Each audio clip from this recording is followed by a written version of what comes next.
Number 3, weaknesses. I think Alexa kind of asked a question about this. What if they aren't aware of their weaknesses and occasional strengths that hold them back? I think the question at the time was about bad attitudes. Oftentimes people can lack self-awareness and perhaps negativity is interfering with pitching, closing, setting new appointments, or being positive in the office. On the sales side, ask them to think about the last appointment, call, door that they had that went really well. So you're gonna have them rehearse in their mind of a positive experience. What worked for you when you closed that last deal? Like, what did you do differently? Why did that work? And then whatever they're saying then, how can they do more of these positive things on the next opportunity? How can we start to trigger habits that every single time I'm knocking on that door, every single time I'm walking into the home, I can do certain things that make me turn these things on that make me successful at this job. If they say I was having a really good day and the appointment just went great, help them realize that their attitude was what made the difference that day. We hear that a lot, or I hear that a lot. Man, it was just a good day. Like, I was just feeling good. They don't really know that the I was just feeling good means you just had a good attitude. Like, yeah, you were feeling good, and the days you weren't feeling good is the days you did bad. So how can we either feel good every day, which is impossible, or how can we start to trigger things that make us feel good or cultivate this fake confidence until we get the real confidence so that we can perform at the level we need to perform? That's all it is, man. This whole thing is like 95% mental and 5% skill, because even if you say, you guys, in the beginning, doors to this day, if we stumble, if we stutter, if we say a word wrong, if the laptop dies throughout the presentation, but you still feel good, you'll find a way to close the deal. Has that ever happened? Have you closed a deal with the laptop died? I have. Kept talking, every conversation, I've been there too many times, to be honest. But all these things are just like, they don't really matter. Like, if the attitude and the energy is there, you can kind of find a way.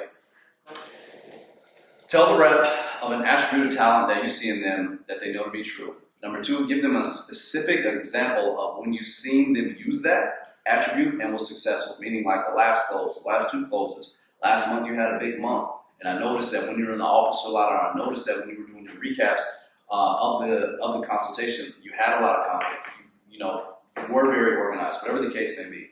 And then number 3, plan together how you're going to help them use, grow, and make money with this attribute talent in this position going forward. Once they have that alignment, like, bam, I'm in the right position and I have the right natural skill set to make money, that's the total alignment that they need to continue to do this job. No matter if it's raining, no matter if personal life is kind of down, whatever the case may be, they just need to feel totally connected and like they're in the right place. Then it's easier for them to weather the storm. So they need you guys to have these heart-to-hearts more often. I know we're not having nearly enough one-on-ones or any one-on-ones, and you gotta like emotionally invest in your people and have these conversations. The payoff might not be immediate, but I promise you it'll be worthwhile, because if you can build more self-sufficient people on your team, and it's not gonna feel like it's worth it in that moment, and they're not gonna close a deal the next day. But if you retain them, and then they can help other people close deals, and then they can have a higher job satisfaction, and then one day hit this switch and just start closing left and right, it'll be super worthwhile. I know a lot of the times we might be thinking about our moment or our month, or whatever the case may be. We gotta really take a step back and really think about the person and the overall big picture of what we're trying to accomplish, without any immediate expectations of kind of, well, what's in it for me, or how does the team benefit like right away from this? Does that make sense? Just ways to maybe encourage the rep to have a little bit broader perspective, more of a long-term perspective. It depends on the rep, and also like what they're after. Like, one of the things that Peter talked about yesterday was like, money is not his biggest motivating factor.